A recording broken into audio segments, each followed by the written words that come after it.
दिशै सततमञ्जलिरेशार्यै प्रक्षिप्यते मुखरितो मधुपैर्बुधैश्च जागर्ति यत्र भगवान् गुरुचक्रवर्ती विश्वोदयप्रलयनाटकसूत्रधारी दिशन्तु शम्मे गुरुपादपांसवः दिशन्तु शम्मे గురుపాదపాంసవః. మొట్టమొదట ఆలయముఖ అధిష్టాత్రి దేవుళ్ళైన మార్కండేశ్వర స్వామి సమేతము అందరు దేవతలకు ప్రణామం చేస్తూ ఇక్కడికి విచ్చేసిన సద్భక్తులందరికీ నారాయణ స్మరణ. మనము గత 2 రోజుల నుంచి వివేక చూడమని విచారం చేస్తూ ఉన్నాము. ఇందులో మనము పూర్వసత్రంలో మోక్ష కారణ సామగ్ర్యాం భక్తిరేవ గరీయసి అని విచారణ చేసుకున్నాము. మోక్ష సామాగ్రిలలో అంటే సాధనలలో భక్తి చాలా శ్రేష్టమైనది, ఉత్తమమైనది అని. ఆ భక్తి అంటే ఏంటి అంటే స్వస్వరూపానుసంధానం భక్తిరిత్యభిధీయతే. మన స్వరూపము, మనలోనే ఉన్న సాక్షి రూపమైన చైతన్యంలో దాని మీద మనము చూపించే అనురాగము, ప్రేమ, మహత్వ బుద్ధి, దాన్నే భక్తి అంటారు.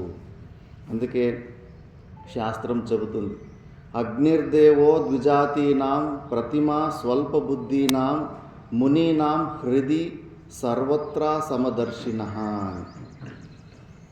అంటే ద్విజాతులంటే యజ్ఞోపవిత సంస్కారము కలిగిన వారికి అగ్నిదేవుణ్ణి పూజిస్తూ ఉంటారు. స్వల్ప బుద్ధినాం ప్రతిమ, బుద్ధి మందంగా ఉంది, రూపము, జాతి, గుణాలు ఉంటేనే గ్రహించే సామర్థ్యం ఉంది, కానీ దీనికి అతీతంగా ఉన్న సూక్ష్మ విషయాలని గ్రహించేలాంటి బుద్ధి లేదు. కాబట్టి అలాంటి వాళ్ళకి ప్రతిమ, స్వల్ప బుద్ధినాం ప్రతిమ, మూర్తి పూజలు చేసుకొని కూడా వాళ్ళు కూడా తరిస్తారు, లేటుగా, కొద్దిగా మెల్లగా. హృది మునీనాం హృది, మునులు, మననశీలనమున్న సాధకులు, వాళ్ళు హృదయంలో, హృదయం అంటే సెంటర్ పాయింట్, కోర్ పాయింట్ అంటారు. అక్కడ వాళ్ళు సమబుద్ధి అంటే కళ్ళు మూసుకొని ఆ భ్రూమధ్యలో ఏకాగ్రత నిలిపి లోపలున్న స్వరూపం మీద ధ్యానం చేస్తూ ఉంటారు. సర్వత్రా సమదర్శినాం అంటే ఈ జ్ఞాననిష్టను కలిగి అధిష్టాన రూపంలో ఉన్నది సచ్చిదానంద స్వరూపుడైన పరమాత్ముడే.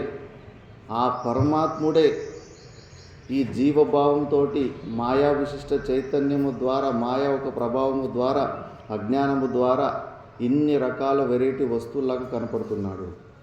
ఇప్పుడు ఒక టార్ రోడ్ ఉంటుంది, అక్కడ ఒక క్రాక్ వచ్చి ఉంటుంది. కొద్దిగా సాయంత్రం మంద చీకటిలో ఉన్నప్పుడు దూరం నుంచి చూస్తే కన్నా ఒకడికి అది క్రాక్ లాగా కనిపిస్తుంది, ఒకటికి పాములాగా కనిపిస్తుంది, ఇంకోటికి గోమూత్రంలాగా కనిపిస్తుంది, ఇంకోటికి నల్లటి పాములాగా కనిపిస్తుంది, ఇంకోటికి నల్లటి తాడులాగా కనిపిస్తుంది. ఎన్ని రకరకాల వెరైటీల వస్తువులు కనిపించినా కూడా ఆఖరికి అక్కడ ఉన్నది ఒకటే వస్తువుని, క్రాక్ మీదనే ఇన్ని వెరైటీలు కనిపిస్తున్నాయి. ఆ ఒక్క క్రాక్ మూసేస్తే మళ్ళీ మిగతా ఈ వస్తువులు ఏమీ కనపడవు. ఒక తాడు ఉంటుంది, ఆ తాడు ఒకటికి నాగుపాములాగా కనిపిస్తూ ఉంటుంది, ఒకటికి రక్తపింజరిలాగా, ఒకటికి కట్ల పులుగులాగా, రకరకాల పాములాగా కనిపించినా కూడా అక్కడ ఉన్నది ఒకటే అధిష్టానము. అలాగే ఈ ప్రపంచంలో లక్షల కోట్ల వెరైటీ వస్తువులు, కొండలు, నదులు, చెట్లు ఇవన్నీ ఉన్నప్పటికీ కూడా ఇవన్నీ కూడా సచ్చిదానంద స్వరూపుడైన పరమాత్ముని అధిష్టానంలోనే, భ్రాంతి రూపంలోనే కనిపిస్తుంటాయి.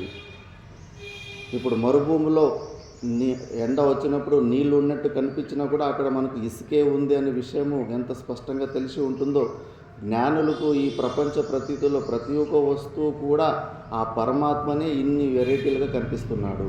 ఇసుకే నీళ్ళులాగా కనిపిస్తూ ఉంది, పరమాత్ముడే ఇన్ని వెరైటీ వస్తువులాగా కనిపిస్తున్నాడు అని ఆ సమదర్శి సహజ సమాధి స్థితిలో ఉంటాడు. అందుకే అతన్ని మనము గుర్తు కూడా పట్టలేకపోతాం. మనలాగే అన్ని వ్యవహారాలు చేస్తూ ఉంటాడు, కానీ దేనికి అంటుకుండా ఉంటాడు. అందుకే మనము దీన్నే మన స్వరూపాన్ని అనుసంధానము చేయడమే నిజమైన భక్తి. మనము మన స్వరూపానికన్నా భిన్నంగా ఎక్కడ కూడా 100% ప్రేమను మనము చూపించలేము. మన స్వరూపం మీదనే మనము 100% మనము ప్రేమను చూపించడానికి సాధ్యమవుతుంది. కాబట్టి మన పరమాత్ముని మనకు భిన్నంగా కాకుండా మన స్వరూపముగానే మనము దాని గురించి మహత్వ బుద్ధిని పెంచుకోవడమే, ఆ అనురాగమే భక్తి అంటారు. మరి ఇప్పటి వరకు సాధన చతుష్టయ సంపత్తుల గురించి చెప్పారు. ఉక్త సాధన సంపన్న తత్వజిజ్ఞాసురాత్మన ఉపసీదేద్గురుం ప్రాజ్ఞం యస్మాద్బంధ విమోక్షణం. ఏదైతే ఉక్త సాధన సంపన్న సాధన చతుష్టయ సంపత్తులున్న గురించి మనం మాట్లాడుకున్నాము, అలాంటి అధికారుని, అలాంటి తత్వ జిజ్ఞాసు, ఆ తత్వాన్ని తెలుసుకోవాలని క్యూరియాసిటీ ఉన్న వ్యక్తి, అలాంటి వాడు ఏమి చేయాలంటే ఉపసీదేద్ గురుం ప్రాజ్ఞం యస్మాత్ బంధ విమోక్షణం. డైరెక్ట్గా శాస్త్ర విచారానికి పోకూడదు. ఎన్నో బ్రేకులు ఉంటాయి. ఇప్పుడు కూడా ఏదన్నా ఎలక్ట్రానిక్ ఐటెంలు కొత్త కొనండి, స్మార్ట్ ఫోన్లే కొనండి, మాన్యువల్ ఇస్తారు.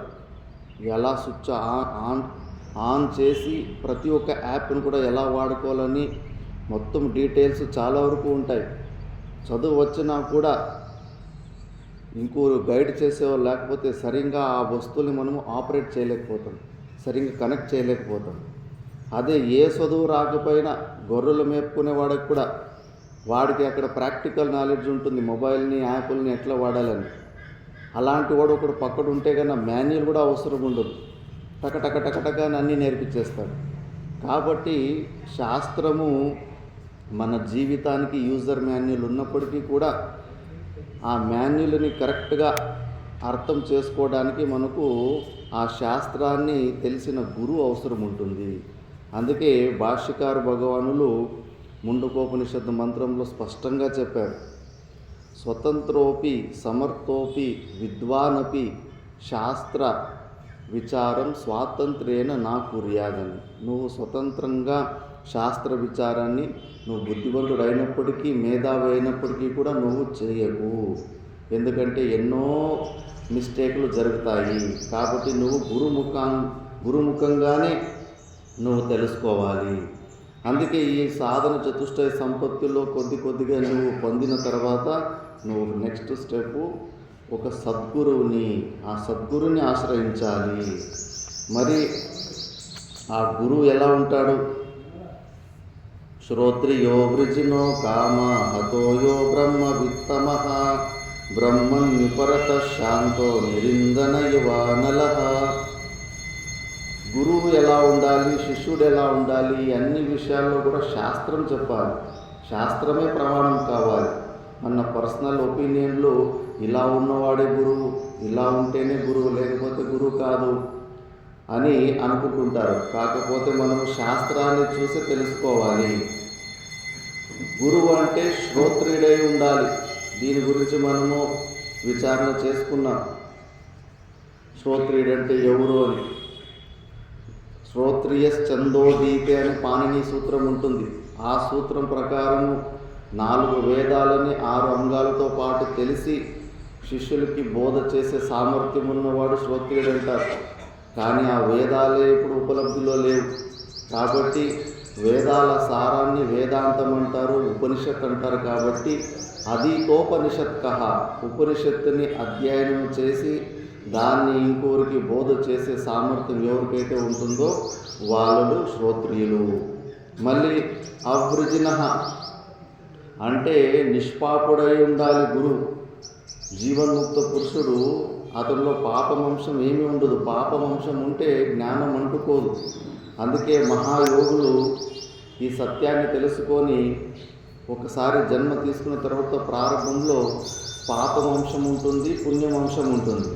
ఆ పాప వంశము ఈ శరీరానికి మనసావాచ కర్మన ఈ రూపంలో క్లేశ రూపంలో అది వస్తుంది.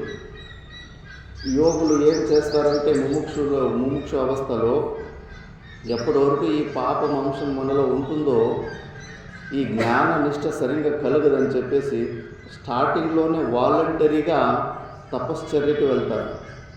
వంటి కాళ్ళు తపస్సు చేయడము, పరిక్రమ చేయడము, చెప్పులు లేకుండా తిరగడము, ఈ శరీరానికి క్లేశము ఉత్పన్నమయ్యేలాగా. అలా కొన్ని సంవత్సరాలు 10 సంవత్సరాలు అలాంటి కఠినమైన తపశ్చర్య చేసిన తర్వాత ఆ పాపం మూటంతా కరిగిన తర్వాత ఇంకా ప్రాబల్యమే ఉంటుంది. ఆ ఎక్కువ పుణ్యం ఉండడం వల్ల బుద్ధిలో తీక్ష్ణత పెరుగుతుంది. తీక్ష్ణత పెరిగి ఈ సాధన చతుష్టయ సంపత్తులన్నీ పూర్ణమై అప్పుడు గురువుగారు ఉపదేశం చేస్తే ఆ ఉపదేశాన్ని చాలా చక్కగా గ్రహించవచ్చు. అందుకే జీవన్ముక్త పురుషుడిలో పాప వంశం కొద్దిగా కూడా ఉండదు. కఠోపనిషత్ ప్రమాణం ఉంది. నా విరతో దుశ్చరిత, నా అశాంతో, నా అసమాహిత, నా అశాంత మనసో వాపి ప్రజ్ఞానేన ఏనం ఆప్నుయా. నా అవిరతో అంటే వైరాగ్యం లేనివాడు, దుశ్చరిత అంటే శాస్త్ర నిషిద్ధమైన కర్మల నుంచి విముక్తిని పొందకుండా పోతే, నా అశాంత శాంతిని పొందకుండా పోతే, నా అసమాహిత మళ్ళా పాప కర్మలను చేయడం ఆపకుండా పోతే వాడు ఈ మోక్షాన్ని పొందలేడు. ఎప్పటి వరకు మనలో పాపవంశం ఉంటుందో ఆ పాపవంశం పోయే వరకు మనము ఆ జీవన్ముక్తి ఆనందాన్ని మనం పొందలేము. కాబట్టి ఆ గురువు అగ్రజనుడు అతనిలో ఏ పాపం ఉండదు. మళ్ళీ అకామహత, అతనికి ఏ కోరికలు ఉండవు. అన్ని కోరికలు కూడా చచ్చిపోయి ఉంటాయి. ఎందుకంటే అజ్ఞానం వల్లనే బయట ఉన్న ప్రపంచంలో ఉన్న విషయాలు నాకు ఆనందాన్ని ఇస్తాయని సంభావన బుద్ధి ద్వారా ప్రవృత్తి కర్మలు జరుగుతూ ఉండే. ఇప్పుడు సంపూర్ణం దృశ్య ప్రపంచం తన స్వరూపానికన్నా దేని గురించి మనకు జ్ఞానం అవుతూ ఉంటుందో అవన్నీ కూడా దృశ్యకోటికి వచ్చేస్తాయి. అవన్నీ కూడా అనిత్యమనే విషయము, నిత్య అనే విషయము తెలిసిన తర్వాత అతనికి ఏ ప్రకారమైన కోరికలు కూడా పుట్టవు. అజ్ఞానం వల్లనే ఆ కోరికలు ఉంటాయి. కాబట్టి ఇప్పుడు ఆయనకు ఆ అజ్ఞాన ఆవరణ భంగమైంది కాబట్టి ఏ కోరికలు లేకుండా ఉంటాడు. మళ్ళీ ఆ బ్రహ్మవిత్తముడు ఆ బ్రహ్మ స్వరూపాన్ని సాక్షాత్కరము చేసుకొని ఉంటాడు. అందులోనే జీవిస్తూ ఉంటాడు. బ్రహ్మని ఉపరత, తనకున్న మనసు బుద్ధులు ఆ బ్రహ్మలోనే లీనమైపోయి ఉంటాయి. అందుకే బయట ఎక్కువ బాహ్య వ్యవహారంలో ఎక్కువ యాక్టివ్గా కూడా ఉండలేకపోతుంటారు ఒకసారి. మళ్ళీ శాంతుడు చాలా శాంతంగా ఉంటాడు. ఎందుకంటే నిరిందన యువ నలహ, ఎలా అయితే మంటలో చల్లగైన తర్వాత నిప్పులు మాత్రం ఉన్నప్పుడు ఎలా అగ్గి చల్లగా ఉంటుందో, ఫ్లేమ్స్ ఎక్కువ లేకుండా ఉంటుందో అలాగా శాంతంగా ఉంటాడు. ముందు వస్తుంది వైరాగ్యస్య ఫలం బోధ, బోధస్య ఫలం ఉపరతి, ఉపరతే ఫలం పరమాతృప్తి శాంతి అని. జ్ఞానం ఒక ఫలము ఏంటి అంటే ఆయన చాలా శాంతి హావభావాలలో కూడా వ్యక్తమవుతూ ఉంటుంది. పరమ శాంతంగా ఉంటాడు. చుట్టుముట్టు జరుగుతున్న విషయాలలో ఎలాంటి వికృతులు జరుగుతున్నప్పటికీ కూడా తన స్వరూపంలోనే సైలెంట్గా శాంతంగా ఉంటాడు. గురువులలో రమణ మహర్షిని ఒకసారి అడిగారు, గురుగారు స్థితప్రజ్ఞ లక్షణాలు వచ్చాయి కదా భగవద్గీతలో, మరి ఈ లక్షణాలను పట్టుకొని మేము గురువుని వెతకనీకి పోవాలా అని అడుగుతారు. చూడు నాయన, నువ్వు ఈ లక్షణాలు పెట్టుకొని నువ్వు వెతకనీకి పోతే కన్నా ఎవరు నీకు గురువులు దొరకరు. ఎందుకంటే అవి స్థితప్రజ్ఞ లక్షణాలు ముముక్షువుకి నువ్వు ప్రయత్నం చేసి నువ్వు పొందాలని అక్కడ చెప్పారు, కానీ గురువుల్ని వెతకడానికి చెప్పలేదు. గురువు ఎందుకంటే ఇప్పుడు రమణ మహర్షి కూడా ఒకరోజు ఒక బ్రహ్మచారికి చెంపదెబ్బ కొట్టాడు. ఆ రోజు ఎవరన్నా రమణ మహర్షి గారిని గురువుగా స్వీకరించాలని వెళ్ళిన వ్యక్తి, అబ్బో ఈయనకి విపరీతమైన క్రోధం ఉన్నట్టుంది బాహ్యంగా చూసి అతను శ్రద్ధను పోగొట్టుకుంటాడు. కానీ అది వాస్తవికం కాదు. రామకృష్ణ పరమహంసలు చిన్న పిల్లోడిలాగా నైవేద్యం చేయకముందే శారదాదేవి ఏదైనా వంటలు చేస్తుంటే పోయి తినేసేవాడు. ఇలాంటి లక్షణాలు చూస్తే అయ్యో ఈయన డిసిప్లిన్ లేదు, శిష్టాచారం లేదు, ఈయన నాకు గురువు ఎలా అవుతాడని. నువ్వు ఏ గురువు దగ్గరికి పోయినా నువ్వు నీకు దోషాలే కనిపిస్తాయి కానీ స్థితప్రజ్ఞ లక్షణాలు కనిపించవు. అలాగే నువ్వు మళ్ళీ ఈ లక్షణాలు వెతుక్కుంటూ పోతే నీకు గురువు ఎక్కడ కూడా దొరకడు. ఎందుకంటే భక్తుల్ని అవాయిడ్ చేయడానికి కూడా కొన్ని అవలక్షణాలు వాళ్ళు ఉంచుకొని యాక్టింగ్ చేస్తూ ఉంటారు, దూరంగా ఉండాలి అని చెప్పేసి. ఎడ్డే కావలరా, గుడ్డే కావలరా, యోగ దిట్ట తెరవలరా అని చెప్పేసి చాలా టాలెంట్లు చూపిస్తే కన్నా మాయ బంధించేస్తుంది. చూడండి, కాకులను ఎవరు పెంచుకోరు, కేజీలో బంధించి పెట్టుకోరు. చిలుకలను మాత్రం బంధిస్తారు. ఎందుకంటే అది మంచిగా కీ అనే ఒక టాలెంట్ చూపిస్తుంది. అది మనకు చాలా హాయిగా ఇంపుగా ఉంటుంది కాబట్టి దాన్ని పట్టుకొని బంధించేస్తారు. నువ్వు మంచి విద్వత్తుని అవి ఇవి ఎక్కువ ప్రదర్శన చేస్తే మళ్ళీ నేను ఈ మాయ కట్టేస్తుంది. కాబట్టి యోగులైన వాళ్ళు, సద్గురువులు ఎక్కువ ప్రకటన కాదు వాళ్ళు ఎవరు అన్నది. అవ్యక్తలింగం సన్యాస అంటారు. వ్యక్తమే కారు వాళ్ళు. ఎడ్డిోళ్ళగా, పిచ్చోళ్ళలాగా డస్ట్బిన్లో పడిన అన్నం కూడా తింటూ అలా జీవిస్తూ ఉంటారు అవధూతలు, సద్గురువులు. వీళ్ళు ఈ ప్రపంచం, ఈ మాయ నుంచి తప్పించుకోవడానికి. మరి నువ్వు అలాంటి అప్పుడు నువ్వు ఎలా కనిపెడతావు గురువుల్ని? కానీ రమణ మహర్షి గారు అంటారు, ఒక్క గుణం మాత్రం నువ్వు గుర్తుపట్టేయచ్చు. ఏంటి అంటే ఆ గురువు ఒక సాన్నిధ్యంలో వెళ్ళినప్పుడు ఎంత ఉద్రిక్తమైన మనసు ఉన్నప్పటికీ కూడా నీకు ఆయన సన్నిధిలో అది చల్లబడిపోతుంది. ఆయన దగ్గర కూర్చుంటే అక్కడి నుంచి లేచి నీకు పోవాలనిపించదు, అక్కడే కూర్చోవాలి, ఇంకా కాసేపు మాట్లాడుతూ ఉండాలనిపిస్తూ ఉంటుంది. ఈ ఒక గుణాన్ని మాత్రం ఆయన దాచిపెట్టలేడు. మిగతావన్నీ దాచిపెట్టచ్చు కానీ ఈ ఒక గుణము గురువు కూడా దాచిపెట్టలేడు. అందుకే నిరిందన యువ అనలహ శాంత స్వభావులై ఉంటారు. వాళ్ళ ప్రకృతినే ఆ పరమానంద స్థితిలో ఉంటుంది కాబట్టి ఆ ఔరాలో వాళ్ళు కూర్చొని సాధన చేస్తున్న ఆ చుట్టుముట్టు ప్లేసుల్లో కూడా పరస్పర వైరమైన పాము, గద్ద, మళ్ళీ పులి, జింక ఇలాంటి పరస్పర వైరైన జంతువులు కూడా ఆయన ఔరాలోకి వచ్చేస్తే ఆ వైరాన్ని మర్చిపోయేసి శాంతంగా ఉంటాయంట. యోగ సూత్రాల్లో మెన్షన్ చేస్తారు. అలాంటి యోగి చుట్టూ అంతటి ఔరా ఉంటుంది. ఎంతే ఎంప్రైజ్ అయిన మైండ్ ఉన్ని, ఉద్రిక్తమైన మనసు ఉన్నా అక్కడ అనుద్వేగం అయిపోతుంది, అక్కడ సైలెంట్ అయిపోతుంది. కాబట్టి ఈ ఒక్క లక్షణం మాత్రం ఆ గురువు దాచిపెట్టలేడు. అలాంటి వాడు గురువు అంటారు. మళ్ళీ ఇంకా అహేతుక దయాసింధు బంధు ఆనమతాం సతాం. ఆయన అహేతుక దయాసింధు, ఆయన దయ చూపించడంలో ఏమి కారణాలు చూడు. దొంగ వస్తే కూడా వాడిని కూడా కరుణిస్తాడు. మా గురుగారు ఆశ్రమంలో 2 తరాల ముందు అభయానంద సరస్వతి అని ఒక అవధూత ఉండేవాడు.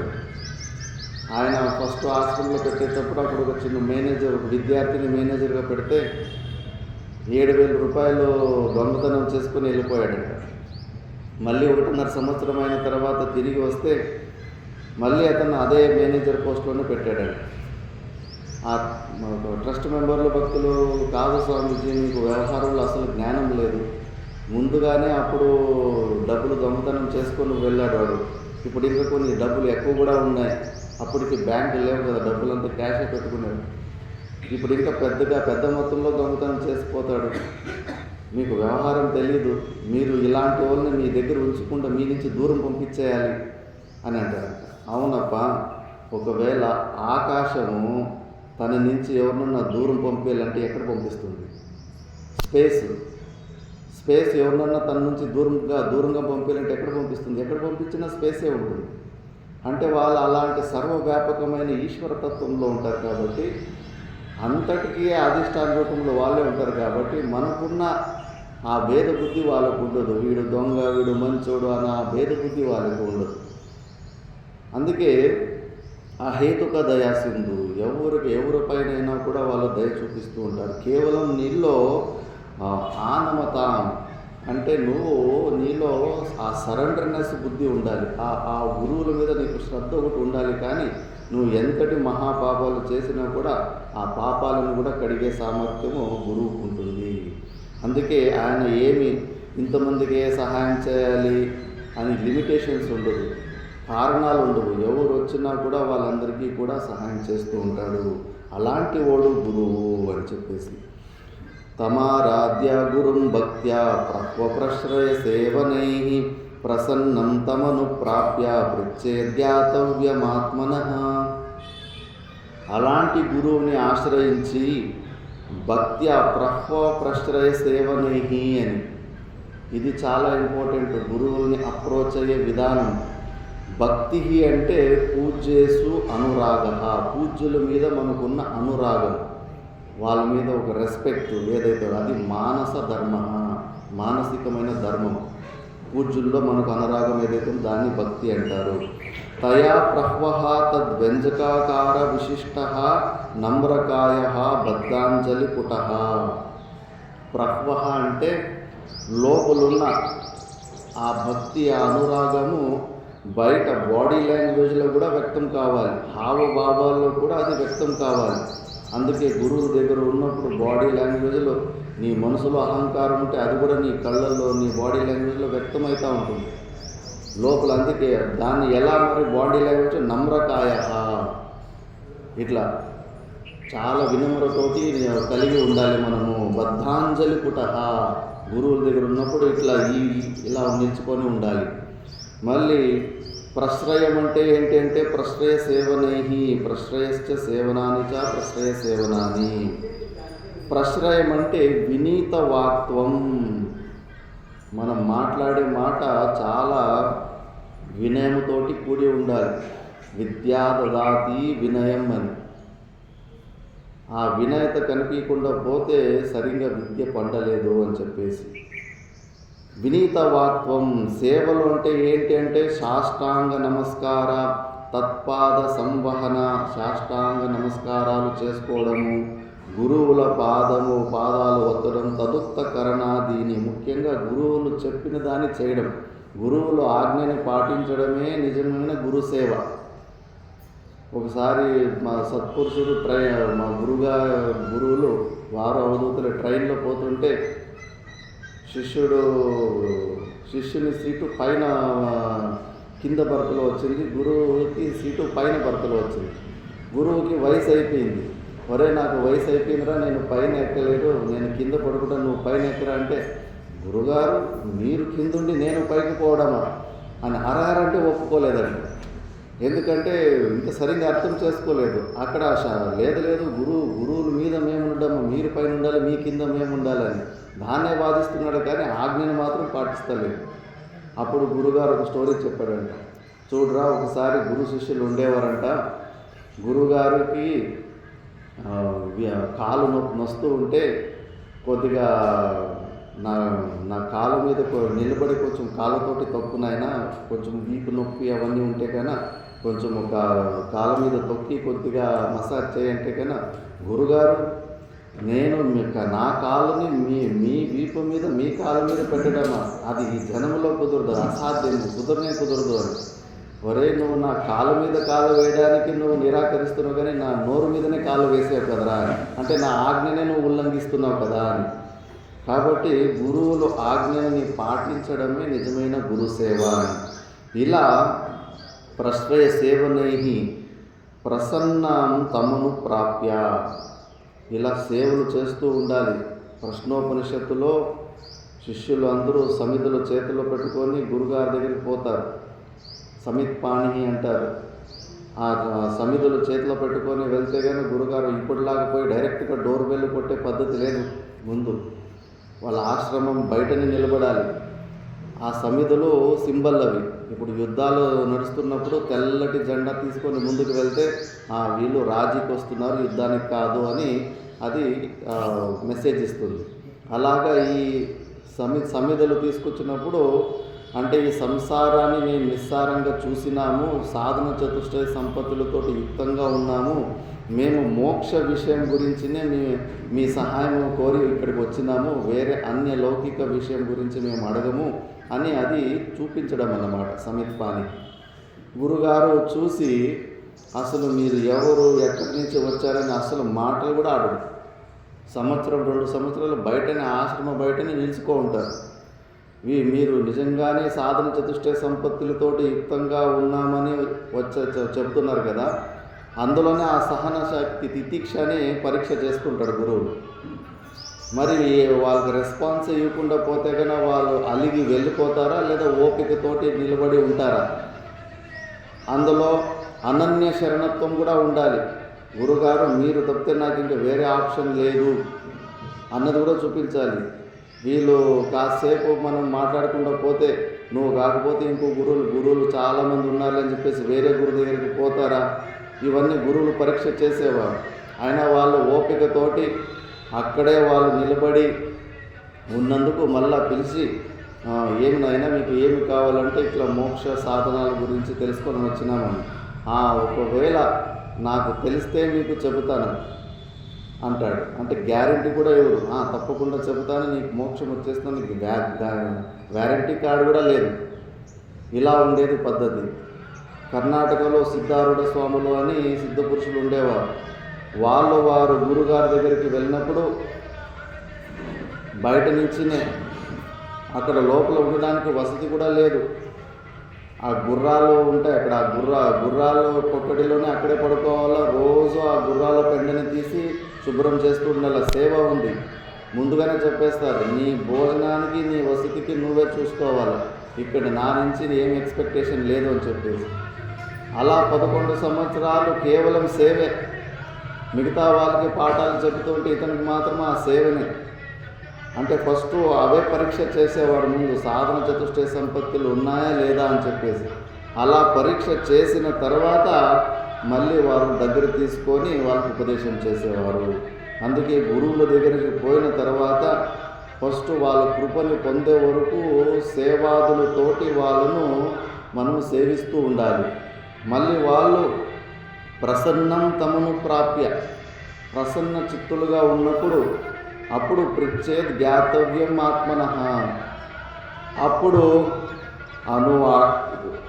తెలుసుకోవాల్సిన ఆత్మ వస్తువుని ప్రసన్న చిత్తులుగా ఉన్నప్పుడు నువ్వు అడిగి తెలుసుకోవాలి.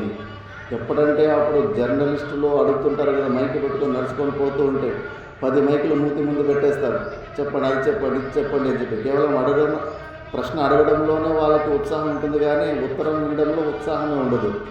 అట్లా గురువుల్ని అడగకూడదు. వాళ్ళు ప్రసన్న చిత్తంగా ఉన్నప్పుడు, రిలాక్స్గా ఉన్నప్పుడు నువ్వు ఈ ఆత్మ వస్తువు గురించి నువ్వు అడిగి తెలుసుకోవాలి.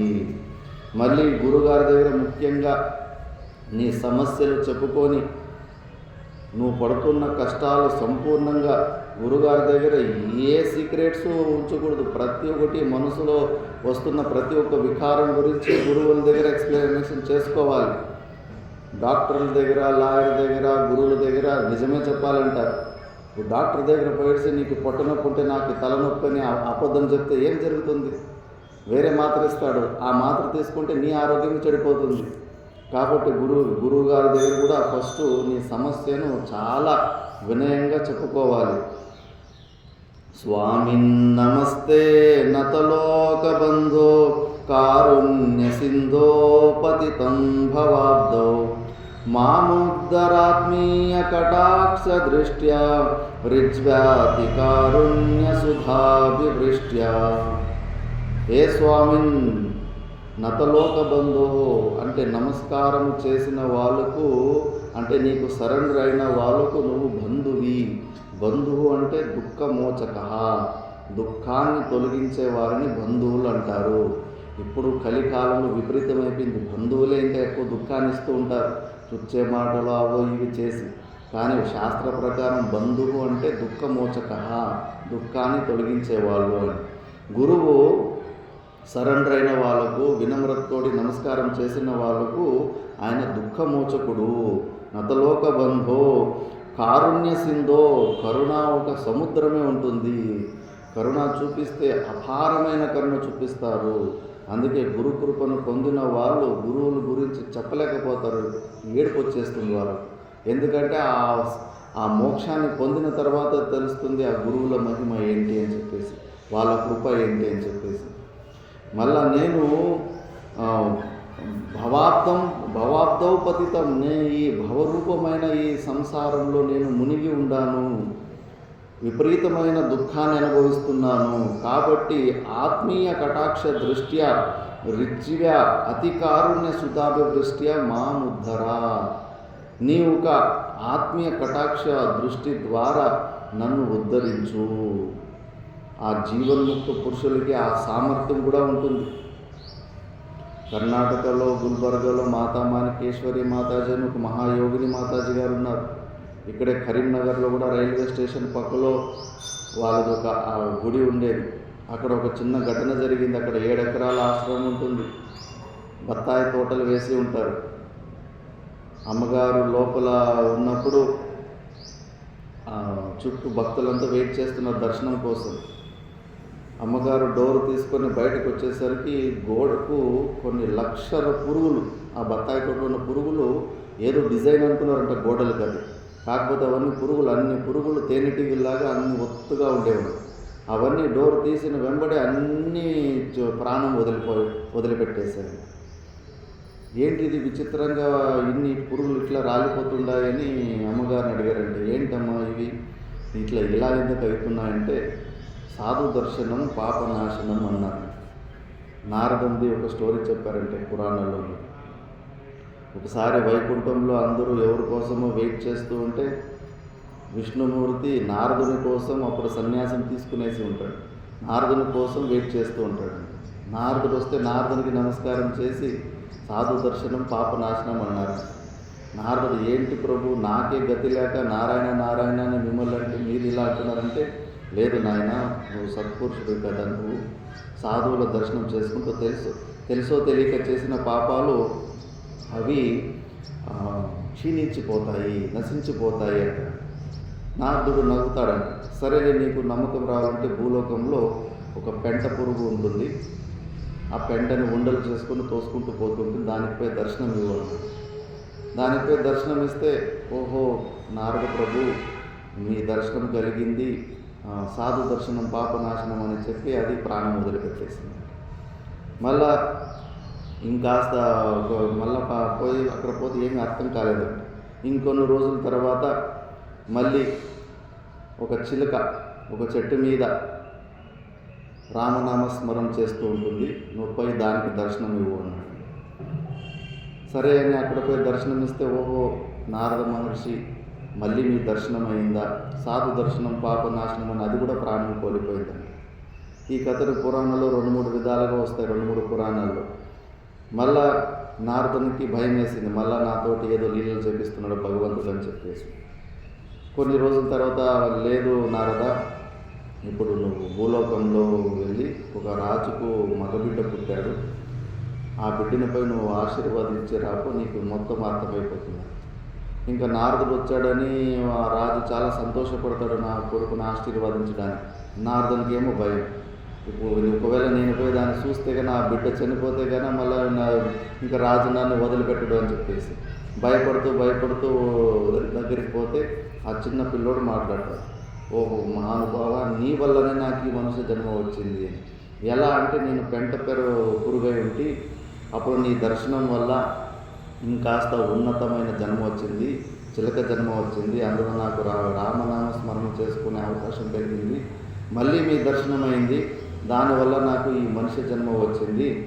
ఇంక ఈ మనిషి జన్మలో నేను పరమాత్మను తెలుసుకొని మోక్షాన్ని పొందుతాను. సాధు దర్శనం పాపనాశనం. అందుకే ఆ స్థితిలో, జీవన్ముక్త స్థితిలో ఉన్న గురువులు వారి యొక్క కంటి చూపుకి కూడా ఆ పవర్ ఉంటుంది. ఆ స్థితిలో ఉండాలి వాస్తవమైన జీవన్ముక్త పురుషుడు. అందుకే అలాంటి మహాపురుషులు ఒక్కసారి దర్శనమిస్తే చాలని ఆ దర్శనం కోసము ఎంతో తపన ఉంటుంది భక్తులలో. ఆ గురువుకి వాళ్ళు అలా పోయిడ్సని ఆ గురువులకి ఎదురుగా అడ్డంగా నిలుచుకోవడం కాదు, అలా ఒక కృప కాదు. నిజమైన భక్తితోటి ఉన్నప్పుడు ఆ గురువుల మనసులో నీ మీద కొంచెం దయ కలిగిందంటే మన జీవితాలు అలా ఉద్ధారమైపోతాయి. అలాంటి ఆత్మీయ కటాక్ష దృష్ట్యా మాముద్దర రిజ్వ్య అతి కారుణ్య సుధాభిదృష్ట్యా. నీ చూపులు అమృతము ఒక వర్షం కుర్చినట్టే. ఎందుకంటే వాళ్ళు స్వరూపంలోనే ఉంటారు కాబట్టి, ఆ స్వరూప బింబరూపమైన చైతన్యంలో ఉంటారు కాబట్టి, ఆ శక్తి వాళ్ళ కళ్ళు ద్వారా, వాళ్ళ మాటల ద్వారా అందుకే మిగతా వాళ్ళు ఎన్ని ఉపదేశాలు చెప్పినా అంత ప్రభావం ఉండదు. కానీ అలాంటి మహాపురుషులు 2-3 వాక్యాలు చెప్పినా కూడా మంచిగా హృదయంలో నాటుకుంటాయి. వాళ్ళు వాకుకు ఒక పవర్ ఉంటుంది, వాళ్ళ చూపుకు ఒక పవర్ ఉంటుంది. ఎందుకంటే ఆ స్థితిలో ఉంటారు కాబట్టి. అందుకే అలాంటి నీ ఒక కటాక్ష దృష్టిని నా మీద కురిపించి నన్ను ఉద్ధరించు అని శిష్యుడు కోరుకుంటున్నాడు. మళ్ళీ దుర్వార సంసార దవాగ్ని తప్తం దోధూయమానం దురదృష్టవాతై భీతం ప్రపన్నం పరిపాహి మృత్యో శరణ్యమన్యం యదహం న జానే.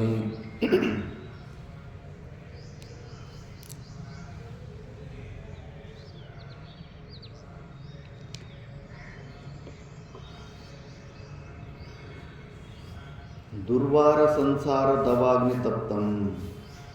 ఈ సంసారము దుఃఖేన వారయితుం శక్య. అంత ఈజీగా ఈ సంసారం అనే సముద్రాన్ని దాటలేము.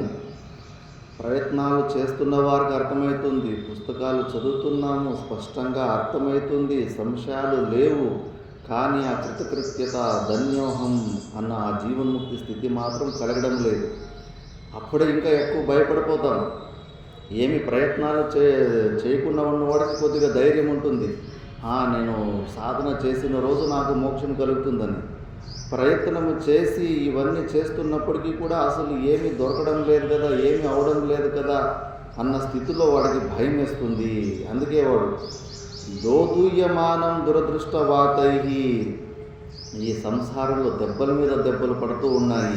అడుగు అడుగునా కూడా దుఃఖమే కనిపిస్తుంది. వివేకినః సర్వం దుఃఖం. వేడి వేడి పెనం మీద అడుగు పెట్టినట్లుంది. అందుకే భీతం, చాలా భయం వేస్తుంది.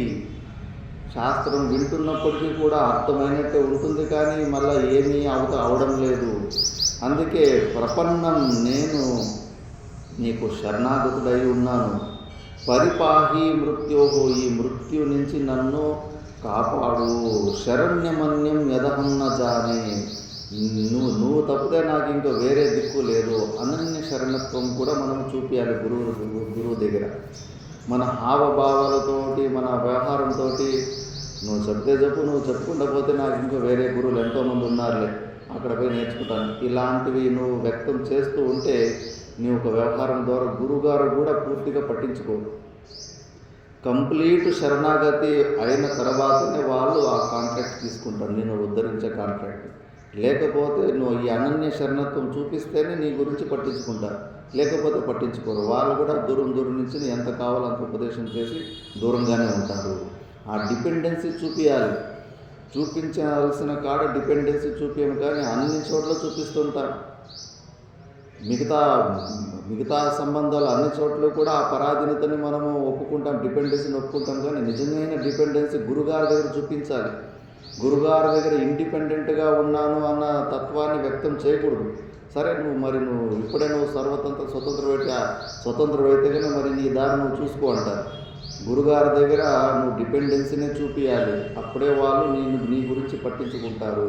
నువ్వు తప్పితే నాకు వేరే దిక్కు లేదు అని. దాని తర్వాత మొదలు జీవన్ముక్త పురుషులు అంటే మహానుభావులు, నడిచాడే దేవుళ్ళు. వాళ్ళ స్వభావం ఎలా ఉంటుందని ఇప్పుడు 2 శ్లోకాల ద్వారా చెబుతారు. ఇది గురు పూర్ణిమ రోజు ఎక్కువ ఈ శ్లోకాల గురించి విచారణ జరుగుతూ ఉంటుంది అన్ని చోట్ల. శాంతా మహాంతో నివసంతి సంతో వసంతవల్లోకహితం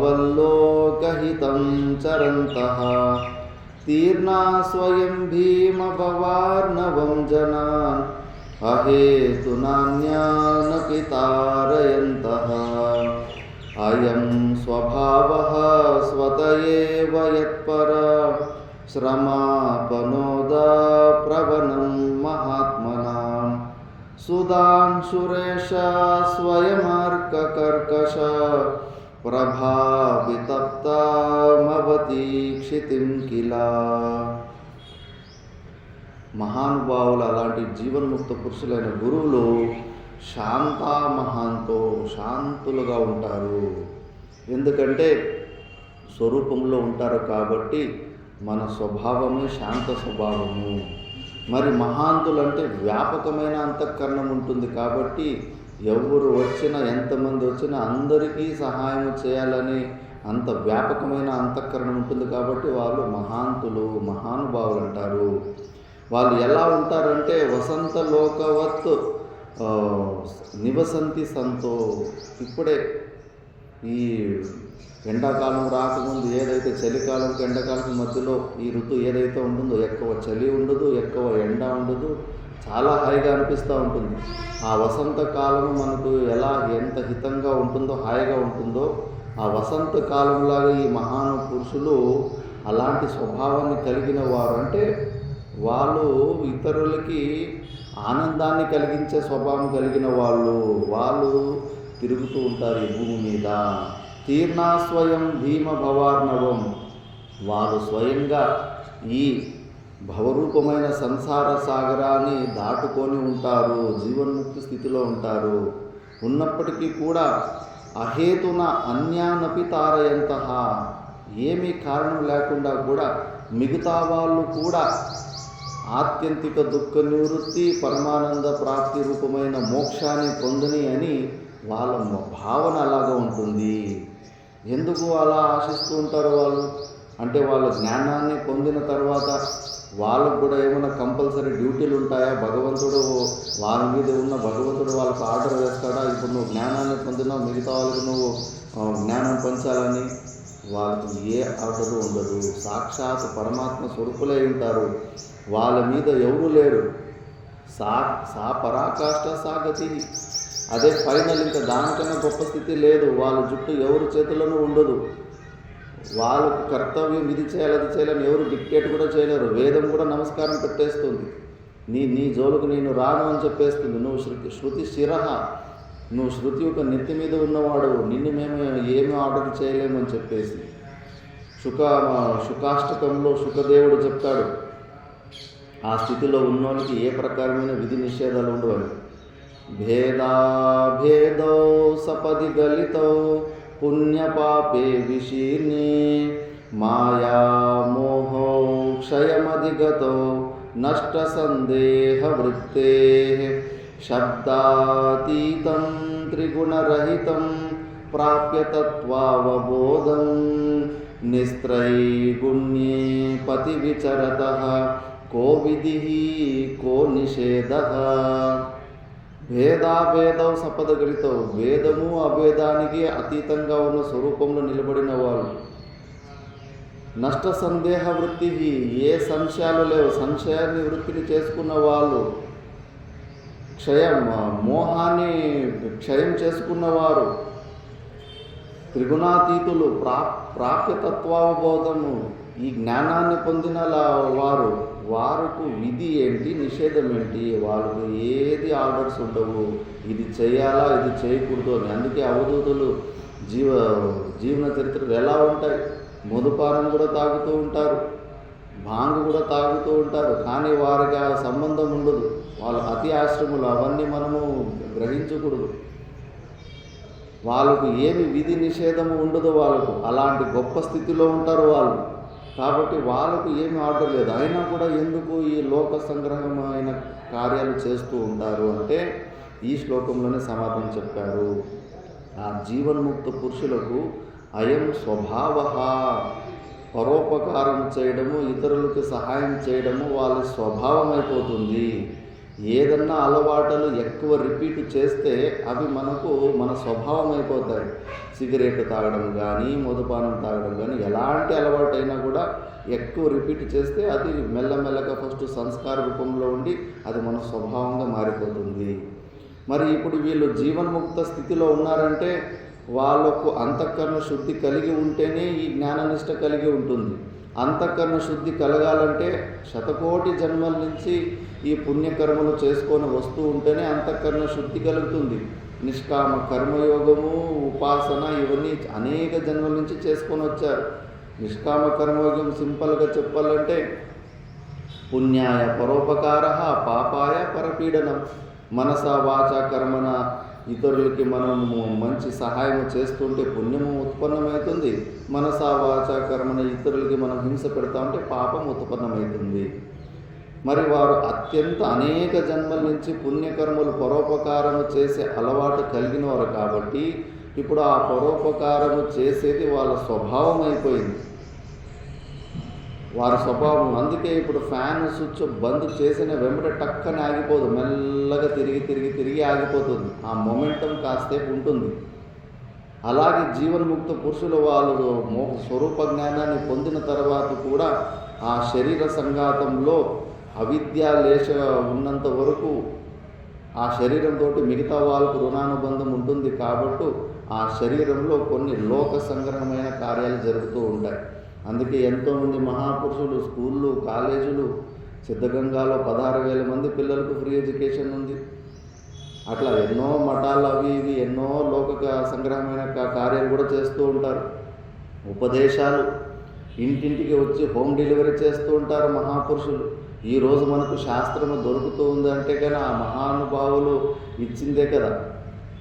వాళ్ళతో వాళ్ళు గుహలోకి నా పని అయిపోయిందిలే ఇంకెందుకు నాకు అవసరం లేదని కూర్చోనట్టుగా ఈరోజు మనకి వ్యాస భగవాన్ అలా కూర్చోంటే వాళ్ళు ఇవన్నీ మనకు దొరికేవి కాదు.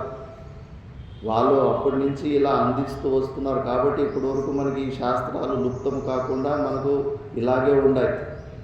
మనం కూడా అంతే కొన్ని మంచి పనులు చేస్తూ ఉంటాం. ఇప్పుడు ఇక్కడ గుడి బయట నిల్చుకొని ఉంటాం, ఎవరో ఒక బైక్ తీసుకొని వస్తారు, హైదరాబాద్కు వెళ్ళే దారి ఎటువంటి కానీ టక్కనెక్కి చెప్పేస్తారు. ఎందుకంటే ఆ జ్ఞానం, ఆ హైదరాబాద్కి వెళ్ళే దారి గురించి మన దగ్గర ఒక జ్ఞానం ఉంది కదా.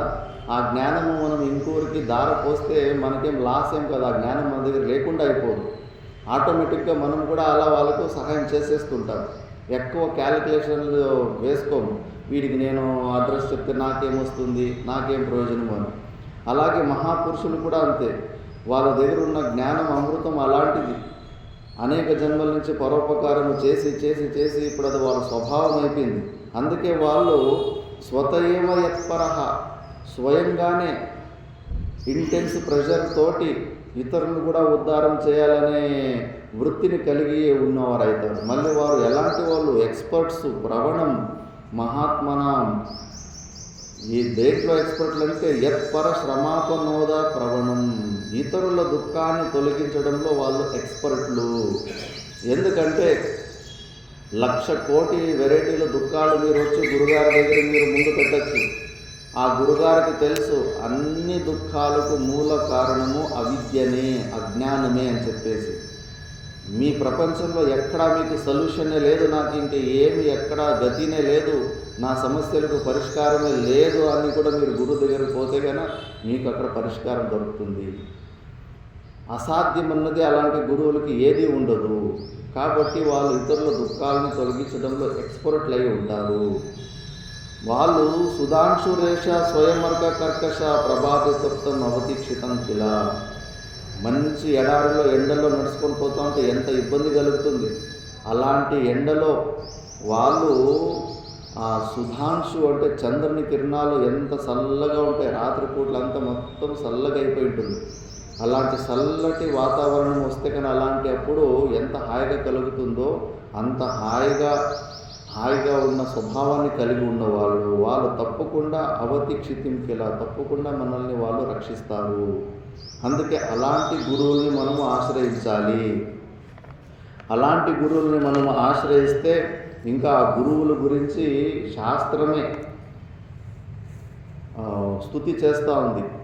బ్రహ్మానందరసానుభూతి కలితై పూతై సుశీతై సితై యుష్మద్వాకలశోజితై శృతిసుఖై వాక్యామృతై స్వేచ్ఛయా సంతప్తం భవతాపదావదహన జ్వాలాభిరేనం ప్రభో ధన్యాస్తే భవదీక్షణ క్షణగతే పాత్రీకృతా స్వీకృతా. బ్రహ్మానంద రసానుభూతి కలితై, ఆ గురువుల ఉపదేశము ఎలా ఉంటుందని దానికి విశేషణాలు చెప్తున్నారు. బ్రహ్మానంద రసంతో కలిసి కలితై పూతై శుషితై చాలా చల్లగా ఉంటాయి, చాలా మధురంగా ఉంటాయి. ఏంటంటే యుష్మత్వా కలశోజితై శృతిసుతై. ఆ గురువుల ముఖాన్ని కలశంతో పోలుస్తున్నారు. ఆ కలశం నుంచి బయట వచ్చే వాక్కులు అవి అంత బ్రహ్మానంద రసాన్ని నిండి ఉంటాయి. వాక్యామృతై స్వేచ్ఛయ. అలాంటి వాక్యామృతాలని రూపమైన అమృత వర్షాన్ని నా మీద కురిపించు అని శిష్యుడు అడుగుతున్నాడు. సంతప్తం భవతాపదావదహన జ్వాలాభిరేణం ప్రభు. నేను ఈ భవసాగరం, ఈ సంసార తాపంతో నేను చాలా సంతప్తుడైపోయాను. నేనంటే ఫ్రై అయిపోయాను. నూనెలో ఎట్లా ఫ్రై అయిపోయానో అన్ని కష్టాలతోటి నేను ఈ సంసారంలో చాలా ఫ్రై అయిపోయాను. కాబట్టి నా మీద అలాంటి అమృత వర్షాన్ని కురిపించు ప్రభు. ధన్యాస్తే భవదీక్షణ క్షణగతే. నిజంగా మీలాంటి మహాపురుషుల కృపకు పాత్రులయ్యేటోళ్ళు చాలా ధన్యులు వాళ్ళు. పాత్రీకృతాః స్వీకృతాః. ఈ జన్మలో ఎవరికైనా కానీ మనుష్య జన్మలో అలాంటి సద్గురుల కృపకు పాత్రలు అయిపోయినారు, వాళ్ళు తప్పకుండా వాళ్ళు మోక్షాన్ని పొందుతారు. గురువులలో 3 ప్రకారాలు ఉంటారు. ఒక గురువు కోడిలాగా, కోడి గుడ్లను కిందనే పెట్టుకొని రోజు దగ్గరే పెట్టుకుంటూ ఉంటుంది. ఆ దగ్గర పెట్టుకొని అది ఏ పుంజుని తెలుసుకొని ఆ గుడ్డు రోజు తిప్పుతూ ఉంటుందో ఆ గుడ్డు లోపల ఉన్న పిల్లలు ఆ ఆకారాన్ని పొందుతూ ఉంటాయి. అలాగే గురువు తన శిష్యుని దగ్గరనే ఉంచుకుంటాడు. దగ్గరనే ఉంచుకొని వీళ్ళు సాధన చతుష్టయ సంపత్తిలో ఏ సంపత్తి తక్కువ ఉందో గ్రహించి చూసి అవి వాళ్ళలో వచ్చేలాగా ప్రయత్నం చేస్తూ ఉంటారు. ఇంకో ప్రకారమైన గురువులో 2వ తత్వం ఉంటుంది. చేపలాగా. చేప గుడ్లు పెట్టేసి గుడ్లు దగ్గర రోజు ఉండదు. దూరం నుంచి రోజుకు ఒకసారి దూరం నుంచి చూసి దర్శనం చేస్తూ ఉంటుంది. అలాగే గురువులు శిష్యులకు దీక్ష ఉపదేశం చేసి దూరం నుంచి అబ్జర్వ్ చేస్తూ ఉంటారు, వీళ్ళు ఎలా సాధన చేస్తుంటారని. రోజు ఆ తల్లి చేప ఆ గుడ్లను ఒకసారి వచ్చి చూడడం వల్లనే ఆ లోపల ఉన్న పిల్లలన్నీ తల్లి ఆకారాన్ని పొందుతాయి.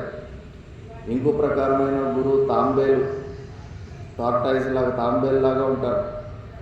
ఆ తాంబేలు ఎట్లంటే గుడ్లు పెట్టేసి ఒకసారి కొన్ని వేల కిలోమీటర్లు వెళ్ళిపోయి ఉంటుంది. కొన్ని రోజుల తర్వాత ఒకసారి సంవత్సరం కూడా అయిపోయి ఉంటుంది. దాని తర్వాత అయ్యో నేను పలానా చోట గుడ్లు పెట్టింటి అని ఒకసారి స్మరణ చేసుకుంటుంది. కేవలం స్మరణం చేసుకోవడం వల్లనే ఆ గుడ్ల నుంచి పిల్ల బయటకు వచ్చేస్తుంది. అలాగే గురువులు ఒకసారి ఉపదేశము దీక్ష ఇచ్చిన తర్వాత జీవితంలో ఒకసారి ఓహో పలానా నా శిష్యుడు ఉన్నాడు, వాడు ఉద్ధారం కావాలని ఒక్కసారి గురువులు అనుకుంటే శిష్యుడు 100% కళ్యాణం అయిపోతుంది. ఆ గురువు జీవన్ముక్త పురుషుడు కాకపోయినా కూడా అతడు ఆశీర్వాదం పొందితే చాలు శిష్యుడు కావాల్సింటే జీవన్ముక్త పురుషుడు అయిపోవచ్చు. గురుకృపకి అంత సామర్థ్యం ఉంటుందని శాస్త్ర ప్రమాణం ఉంటుంది. అందుకే అలాంటి గురువులకు కృపకు పాత్రలు కావడం అనేది వాళ్ళు చాలా ధన్యులు ఈ భూలోకంలోని శాస్త్రం చెబుతుంది. అలాంటి గురువుల దగ్గర ఇప్పుడు శిష్యుడు అడుగుతున్నాడు, కథం తరేయం భవసింధుమేతం కావా గతిర్మే కథమోస్త్యుపాయః జానేన కించిత్ కృపయావ మాం ప్రభో సంసార దుఃఖాక్షతిమాతనుష్వ. హే ప్రభు, కథం తరేయం, ఈ భవసాగరాన్ని నేను ఎలా దాటాలి, నా గతి ఏంటి, కథమోస్త్యుపాయః, ఈ దాటడానికి ఉపాయం ఏంటి, జానేన కించిత్ కృపయావ మాం ప్రభో, అసలు నేనేమి నాకేమంటే ఏమీ తెలియదు అని. ఎవరు సాధన చతుష్టయ సంపత్తులతోటి యుక్తంగా ఉన్న భక్తుడు. ఇప్పుడు మనం వివేకం గురించి విచారణ చేశాం కదా, ఆత్మ అంటే ఏంటి, అనాత్మని, ఇవన్నీ జ్ఞానం ఉంది. చాలామంది చూస్తూ ఉంటాము, ఆ కొద్ది జ్ఞానాన్ని కొద్దిగా పుస్తకాలు అవి చూసి చదువుకొని అదే జ్ఞానం అనుకోని జ్ఞానాభాసైన సంతుష్ట. జ్ఞానాభాసం అని ఒక వైరస్ ఉంటుంది, అది సాధననే ఆపేస్తుంటుంది. ఇంకా వాళ్ళే గురువులని భావించుకుంటూ ఉంటారు. ఆ ఇన్ఫర్మేషన్నే జ్ఞానం అనుకుంటూ ఉంటారు. దానివల్ల ఏమీ ప్రయోజనం ఉండదు. అది అధికారిత్వంలో ఇంకా గురువుల దగ్గరికి పోకముందనే ఆ ఇన్ఫర్మేషన్, ఆ జ్ఞానం నీ దగ్గర ఉండాలి. అవన్నీ చదివిన తర్వాత శిష్యునికి ఇవన్నీ తెలుసుకున్న తర్వాత కూడా అసలు ఇంకేమీ అయితా లేదు అని భయం పుట్టిన తర్వాతనే గురువుల హెల్ప్కి వెళ్ళాడు. అసలైన సాధన ఇప్పుడు స్టార్ట్ అవుతుంది. అందుకే జానేనా కించిత్ అంటున్నాడు. అవి తెలుసుకొని కూడా నాకు ఇంకేమీ తెలియదని. కొంతమంది కొద్దిగా తెలుసుకొని నాకు అంతా తెలుసు అని వ్యక్తం చేస్తూ ఉంటారు. ఇలా ఉండాలి మనము. ఏమి తెలుసుకోవడం లేదు. నేను నిజంగా తెలుసుకుంటే కానీ ఆత్యంతిక దుఃఖ నివృత్తి పరమానంద ప్రాప్తి కలగాలి. మరి ఆ స్థితి కలగడం లేదంటే నేను తెలుసుకున్న దాంట్లో ఎన్నో లూప్ హోల్స్ ఉన్నాయి, ఎన్నో లింకులు కట్ అయిపోయినాయి. అవి నాకేమో తెలుస్తా లేదు, ఎక్కడ మిస్టేక్ అవుతా ఉందో, ఏది తక్కువ ఉందో నాలో. ఆ భయం వచ్చినందుకు గురుగారి దగ్గరికి పరిగెత్తిపోయాడు. అందుకే కృపయా మాం ప్రభో, గురువులని కృప ద్వారానే, గురువుల మీద ఆర్డర్స్ ఉంది కాబట్టి ఆయన కృపకు పాత్రలు అవ్వడానికి ఆయన కృపనే మనం కోరుతూ ఉండాలి. కృప ఏవ మాం ప్రభో సంసార దుఃఖం క్షతిమాతనుష్వ, కంప్లీట్గా ఈ దుఃఖాన్ని తొలగించు అంటే ఆత్యంతిక దుఃఖ నివృత్తిని కలిగించు అని కోరుకుంటున్నాడు. ఇప్పుడు గురువుల కోసము శాస్త్రం కొద్దిగా చెబుతుంది. తథావతంతం శరణాగతం స్వం సంసారదావానలతాపతప్తం నిరీక్ష కారుణ్యరసార్ద్ర దృష్ట్యా దద్యాదభీతిం సహసా మహాత్మా విద్వాంస తస్మై ఉపసత్తిమీయుషే ముమోక్షవే సాధు యథోక్తకారిణే ప్రశాంతచిత్తాయ శమాన్వితాయ తత్వోపదేశం కృపయైవ కుర్యాత్. శాస్త్రం గురువుల్ని శాస్త్రం కూడా రిక్వెస్ట్ చేసుకోవాలా, ఆర్డర్ చేయనికలేరు. అందుకే తత్వోపదేశం కృపయైవ కుర్యాత్, దయచేసి కృప చూపించి ఇలాంటి శిష్యుడు మీ దగ్గరికి వస్తే, తథావదంతం శరణాగతం, ఇలా శరణాగతుడైన శిష్యుడు మీ దగ్గరికి వస్తే, అది కూడా సంసార దావా నలతాపతప్తం, ఈ సంసారంలో దుఃఖంతో బాగా పీడింపబడిన వ్యక్తి, అంటే దుఃఖాలయం అశాశ్వతం అన్న విషయాన్ని తెలుసుకున్న వ్యక్తి, ఆ వైరాగ్యం కలిగిన వ్యక్తి, ఈ సంసారాన్ని వద్దనుకొని ఆ వ్యక్తి, అలాంటి వ్యక్తి నీ దగ్గరికి వచ్చినప్పుడు నిరీక్ష్య కారుణ్య సదా, అంటే నిరీక్ష వచ్చిన వెంబడే ఉపదేశం చేయమని చెప్పడం లేదు, కొద్దిగా పరీక్ష చేయాల్సి ఉంటుంది. నిజంగానే ఇతనికి సాధన చతుష్టయ సంపత్తుల అధికారిత్వం ఉందా, ఇతనికి వచ్చిన వైరాగ్యము శ్మశాన వైరాగ్యమా, వివేకంతో కూడిన వైరాగ్యమా. కొన్ని ఇబ్బందులు జరుగుతున్నప్పుడు చిన్న చిన్న విషయాల్లో కూడా వైరాగ్యం వస్తూ ఉంటుంది. ఒకసారి భార్యతోటి గొడవలు, భర్తతోటి గొడవలు, లేదా ఉద్యోగం దొరకకుండా పోతే, బిజినెస్ ఫెయిల్యూర్ అయితే, ఇలాంటిప్పుడు కూడా వైరాగ్యాలు వస్తూ ఉంటాయి. అవి వివేకంతో కూడిన వైరాగ్యాలు ఉండదు. మళ్ళా సామర్థ్యం అనుకూలత వచ్చిన తర్వాత మళ్ళీ అటువైపు మనసు లాగేస్తుంటుంది. కాబట్టి అవన్నీ గురుగారు పరీక్షించాలి. అందుకే నిరీక్షించి టెస్ట్ చేసిన తర్వాత కారుణ్య రసార్థ దృష్ట్యా దద్యాదభీతిం, మీ యొక్క కరుణాక దృష్టి ద్వారా వాడికి అభయ ప్రదానాన్ని ఇవ్వండి. భయపడుతున్నాడు, ఇలాంటి శిష్యుడు వస్తే మీరు కృప ద్వారా అతన్ని కాపాడండి. అతడు విద్వానుడు, కొద్దిగా విచారం చేసి ఉన్నాడు, మళ్ళా ముముక్షు అయి ఉన్నాడు, సాధు యథోక్తకారిణి, యథార్థంగా అబద్ధాలు చెప్పకుండా యథార్థంగా సత్యమే చెబుతున్నాడు. మళ్ళా ప్రశాంత చిత్తము కొద్దిగా ప్రశాంతంగా ఉంది, సమాన్విత ఇంద్రియాల నిగ్రహం చేసుకునే సామర్థ్యం ఉంది. ఇలాంటి శిష్యుడు మీ దగ్గరకు వచ్చినప్పుడు కృప ద్వారా మీరు అతనికి అభయ ప్రదానం ఇవ్వండి అని. అప్పుడు గురుగారు కూడా ఫస్ట్ శిష్యునికి అభయ ప్రదానం ఇస్తాడు. మా వైష్ట విద్వంతవ నాస్త్యపాయః సంసార సింధోస్తరణేస్త్యుపాయః ఏనైవ యాతాయతయోస్య పారం తమేవ మార్గం తవ నిర్దిశామి. మా వైష్ట విద్వన్, నువ్వు భయపడకు, ఫస్ట్ నువ్వు భయపడకు. తవ నాస్త్యపాయ, నీకు ఏ ప్రకారమైన అపాయము లేదు. సంసార సింధోహో తరణే అస్తి ఉపాయ, ఈ సంసార సాగరాన్ని దాటడానికి ఉపాయం ఉంది. మళ్ళీ నేనేదో కొత్త ఉపాయము, కొత్త టెక్నిక్ కనిపెట్టిననే ఈ కాలంలో, కలికాలంలో ఎవరు పడితే వాళ్ళు గురువులు. పాత టెక్నిక్ అంతా అది పాతది అయిపోయింది, ఓల్డ్ అయిపోయింది. నేను కొత్త టెక్నిక్ని, షార్ట్ కట్ని కనిపెట్టాను మోక్షానికి అని కొత్త మతాలు, కొత్త వెరైటీలు ఇంకా వేల వేల సంఖ్యలో కొత్త కొత్త మతాలు ఉత్పన్నమవుతున్నాయి. మరి అలాంటి కొత్త కొత్త మతాలు ఉత్పన్నమైనప్పుడు శిష్యునికి భయం వేస్తుంది కదా. కరోనా వచ్చినప్పుడు వ్యాక్సిన్ను రకరకాల కంపెనీలు కనిపెట్టారు. ఆ వ్యాక్సిన్ వేసుకోవడానికి భయం వేసిందా లేదా? ప్రధానమంత్రిని కొన్ని రోజులు వేసుకోలేదు. వాళ్ళ మీద వీళ్ళ మీద అంతా పరీక్ష చేసిన తర్వాత అది వేసుకున్న తర్వాత వాడు బతుకుతాడో సస్తాడో కొద్దిగా నమ్మకం వచ్చిన తర్వాత ముందుకు వెళ్తాడు. ఏదైనా కొత్తది నువ్వు కనిపెడితే కానీ మనకు భయం వేస్తుంది. అదే పారాసిటమాల్ కానీ జ్వరం వచ్చినప్పుడు కొన్ని ట్యాబ్లెట్స్ పాత ఉన్నాయి, అవి వేసుకోవడానికి మనకు భయం ఏమి లేదు. ఎందుకంటే అవి కొన్ని సంవత్సరాల నుంచి ఆ జ్వరం వచ్చినప్పుడు పారాసిటమాల్ అవన్నీ వేసుకొని ఆ జ్వరం అది నివృత్తి అయింది కాబట్టి మనకు ధైర్యం వస్తుంది అలాంటి ట్యాబ్లెట్లు వేసుకోవడానికి. ఏదైనా కొత్తగా కనిపెట్టారంటే కానీ భయం వేస్తుంది. అసలు ఈ కొత్త మార్గం అంటున్నారు, ఈ కొత్త మార్గంలో పోతే అసలు నాకు మోక్షం వస్తుందా లేదా అని అనేక ప్రకారమైన సంశయాలు ఉత్పన్నమవుతాయి. అందుకే ఇక్కడ గురుగారు చెప్తున్నారు, నాయన ఏనైవ యాత యతయోస్య పారం, నేను నీకు కొత్త ఎక్స్పెరిమెంట్లు నీ మీద ఏం చేస్తాలేను.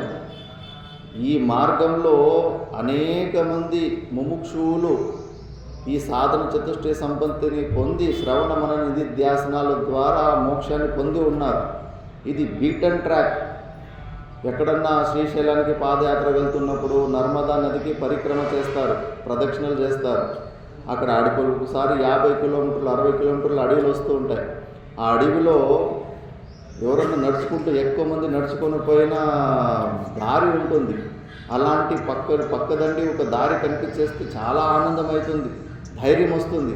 అబ్బా ఇక్కడ చాలామంది ఎక్కువ మంది నడుచుకొని వెళ్ళారు, ఈ దారింటి వెళితే ఏదో ఒక ఊరు దొరుకుతుంది. లేదంటే ఈ అడవిలో రాత్రి ఉండాలి, మళ్ళీ ఏదైనా జంతువులు వస్తే కానీ మనం ప్రాణం కోల్పోతామని. అంటే అది బీటన్ ట్రాక్, ఎక్కువ మంది నడుచుకుంటూ పోయి అది దారి పడిపోయి ఉంటుంది అడవిలో కూడా. అలాంటిది ఈ మార్గం, ఇది బీటన్ ట్రాక్. ఇది నేను కొత్త ఎక్స్పెరిమెంట్లు చేసి నీ జీవితాన్ని పాడు చేస్తాలేను. ఇది బీటన్ ట్రాక్. ఇది ఎంతోమంది ఈ మార్గంలో పోయి ఆ మోక్షాన్ని పొంది ఉన్నారు. అందుకే ఏనైవ యాత యతయోస్య పారం తమేవ మార్గం తవ నిర్దిశామి, ఆ మార్గాన్ని నేను నీకు చెప్పబోతున్నాను. అందుకే నువ్వు భయపడద్దు. దీనికి చాలా ప్రూఫ్లు ఉన్నాయి. చాలామంది జీవన్ముక్త స్థితిలో ఉన్నారు ఈ మార్గంలో పోయిన వారు. అందుకే ఫస్ట్ అభయ ప్రదానాన్ని ఇస్తాడు గురువులు. మళ్ళా దాన్ని అస్త్యుపాయో మహాన్ కశ్చిత్ సంసార భయ నాశన తేన తీత్వా భవాం బోధిం పరమానందమవాప్స్యసి. ఫస్ట్ అభయం ఇచ్చి నీకు సమస్య లేదని చెప్పి అస్తి ఉపాయ మహాన్ కశ్చిత్, ఉంది ఉపాయం ఉంది. సంసార భయ నాశన, ఈ సంసార భయాన్ని నాశనం చేసేలాంటి ఉపాయం ఉంది. తేన తీత్వా భవాం బోధిం పరమానందం వాప్స్యసి, నువ్వు సంసారాన్ని దాటుకోవడమే కాకుండా ఆ పరమానందాన్ని కూడా నువ్వు పొందుతావు. ఆ ఉపాయం ఏంటి అంటే వేదాంతార్థ విచారేణ జాయతే జ్ఞానముత్తమం తేనాత్యంతిక సంసార దుఃఖనాశో భవత్యను. ఆ ఉపాయమే వేదాంత అర్థ విచారణ. వేదాంతం అంటే వేదాలు ఒక సారాన్ని వేదాంతం అంటారు. ఏముంటుంది ఆ వేదాంతంలో? ఉపనిషత్తునే వేదాంతం అంటారు. ఆ ఉపనిషత్తులో శాస్త్రంలో షడ్లింగ తాత్పర్యాలు అంటారు. ఈ షడ్లింగ తాత్పర్యాలను చూసి ఈ గ్రంథం దేని గురించి చెబుతుందని మనం నిర్ణయం చేయొచ్చు. అది ఉపక్రమ, ఉపసంహార, అభ్యాస, అపూర్వత, ఫల, ఉపపత్తి, అర్థవాద అని. ఉపక్రమం అంటే ఆ గ్రంథము దేని గురించి చెప్పడం స్టార్ట్ చేస్తుంది. బ్రహ్మ విద్య గురించి ఉపనిషత్తు చెబుతుంది, మోక్షం గురించి ఆ గ్రంథం చెబుతుంది, ఆత్మ విద్య గురించి ప్రారంభం చేస్తుంది. మళ్ళీ ఉపసంహారం దేని గురించి చెప్పిందో కన్క్లూజన్ అదే ఉండాలి.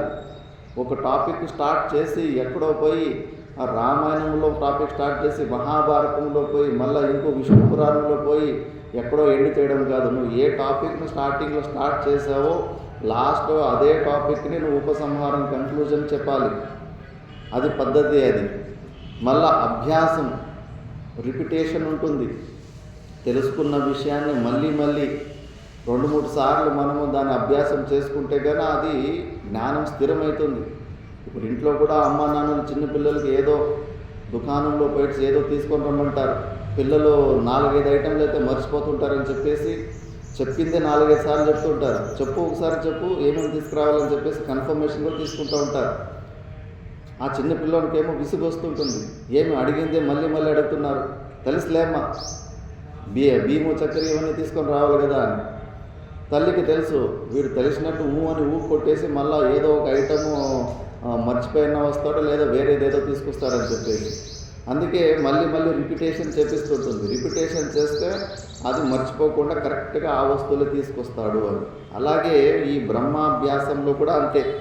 తెలిసిన విషయాన్ని మళ్ళీ మళ్ళీ అనేక దృష్టాంతాల ద్వారా మళ్ళీ మళ్ళీ వింటూ ఉంటే అది ఇంకా జ్ఞానము చాలా స్పష్టంగా స్థిరమైపోతుంది. దాన్ని అభ్యాసం అంటారు. మళ్ళీ అపూర్వత. మనకు పరమాత్మ విషయంలో అపూర్వత అంటే యూనిక్నెస్. మనము పరమాత్మ విషయంలో ఉపనిషత్తు, వేదము, శాస్త్రము తప్పితే మనకు వేరే ప్రమాణము లేదు. మన ఇంద్రియాలు, మనకున్న మనసు, బుద్ధి వాటిని గ్రహించలేవు. పరమాత్ముని విషయంలో శాస్త్రమే ప్రమాణము అని ఆ విషయాన్ని తెలుసుకోవడమే దాన్ని అపూర్వత అంటారు. అదే యూనిక్నెస్. ఇంకా వేరే దాని ద్వారా మనం పరమాత్మ గురించి తెలుసుకోవడానికి ఆస్కారం లేదు. మళ్ళీ ఫలం అంటే ఏదైనా ఒక గ్రంథము కానీ ఏదన్నా మనం చదవాలని, వినాలని మనకి కోరిక పుట్టాలంటే ప్రయోజనం ఏంటి అని మనకు ముందుగానే తెలిసి ఉండాలి. గ్రంథ అధ్యయనకి అది ప్రవర్తకం, మోటివేషన్ ఇస్తుంది. ఇక్కడ ఏమి ఫలము, ఉపనిషత్తులో ఫలం ఏంటి అంటే తరతి శోకమాత్మవిత్. నువ్వు సంపూర్ణంగా శోకాలని నువ్వు దూరం చేసుకోగలుగుతావు, పరమానందాన్ని పొందుతావు, మోక్షాన్ని పొందుతావు. నువ్వు ఆత్యంతిక దుఃఖ నివృత్తి, పరమానంద ప్రాప్తిని నువ్వు పొందుతావు.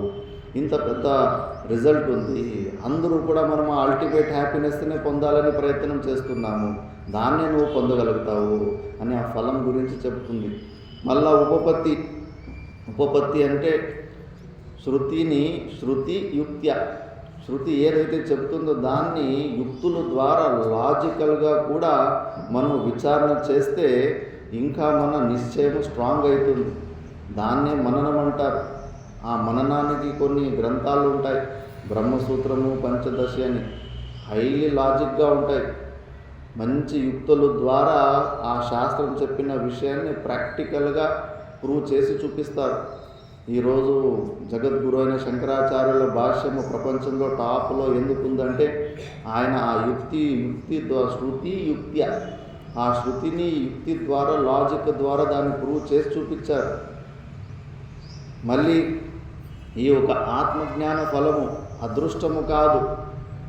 అంటే అదృష్టం అంటే ఇప్పుడు ఏదైనా మనం యాగాలు, యజ్ఞాలు, పుణ్యకర్మలు చేస్తే అది ఒక పుణ్యాన్ని క్రియేట్ చేస్తుంది. అది అపూర్వం, మనకు కనిపించదు. శరీరం వదిలిపెట్టిన తర్వాత ఆ పుణ్యం మనల్ని స్వర్గాది లోకాలకి తీసుకెళ్తూ ఉంటుంది. కాకపోతే ఈ ఆత్మజ్ఞానం వల్ల మనం ఇక్కడ సాధనలు ప్రయత్నం చేసిన తర్వాత మళ్ళీ వెయిటింగ్ లిస్ట్లో ఉండాల్సిన అవసరం లేదు. అత్ర ఏవ కరతల ఆమ్లవత్ గూస్బెర్రీ ఇన్ యువర్ హ్యాండ్స్. ఆ నల్లికాయ అంటారు, ఉసిరికాయని చేతిలో పట్టుకొని ఎంత స్పష్టంగా చూసుకోగలుగుతామో అలాగే మనం ఆ ఆత్మస్థితిని ఇక్కడే పొందొచ్చు. వెయిట్ చేయాల్సిన అవసరం లేదు. అదృష్టం కోసం స్వర్గాది లోకాలకి ఎలా వెయిట్ చేయాల్సిన అవసరం లేదు. ఆ రిజల్ట్ ఇక్కడే దొరుకుతుంటుంది. మళ్ళీ సమయం కూడా అంతే. ఇన్ని సంవత్సరాలు, ఇన్ని జన్మలని ఏమే దానికి సమయం గురించి కూడా ఇది విధానం లేదు. మన అంతఃకరణంలో అశుద్ధి ఉండడం వల్ల అది ఎక్కువ సమయం పడుతుంది. కానీ వాస్తవంగా శాస్త్రం అంటే అరసెకండే. 10 పుస్తకాలు, 20 పుస్తకాలు ఇది కాదు శాస్త్రం. తత్వమసి, ఇంతే శాస్త్రం. నువ్వు ఆ పరమాత్ముడివే అయి ఉన్నావు అనేది. అందుకే అష్టావక్రుడు ఈ యొక్క ప్రాక్టికల్గానే జనక మహారాజు దీనికోసమే వెయిట్ చేస్తూ ఉంటాడు. జనక మహారాజుకు సామ్రాట్ అయి ఉంటాడు. సామ్రాట్ అయి ఉండి అతనికి ఒక రోజు స్వప్నం వస్తుంది. స్వప్నంలో యుద్ధాలు జరిగి రాజ్యాన్ని కోల్పోయి, రాజ్యం నుంచి పారిపోయి మారు వేషంలో భిక్షాటన చేసుకొని జీవించేలాంటి ఒక కళ వస్తుంది. ఆ భిక్షాటనలో కూడా ఎక్కడ పోతే అన్నము నీళ్లు దొరకక ఆ చేతికొచ్చిన అన్నము నోట్లోకి రాక విపరీతమైన కష్టాలతోటి, ఆకలి దప్పులతోటి ప్రాణం కోల్పోయేలాంటి పరిస్థితి వచ్చి ఉంటుంది. ఉలిక్కిపడి నిద్ర నుంచి లేచి విచారణ చేస్తాడు.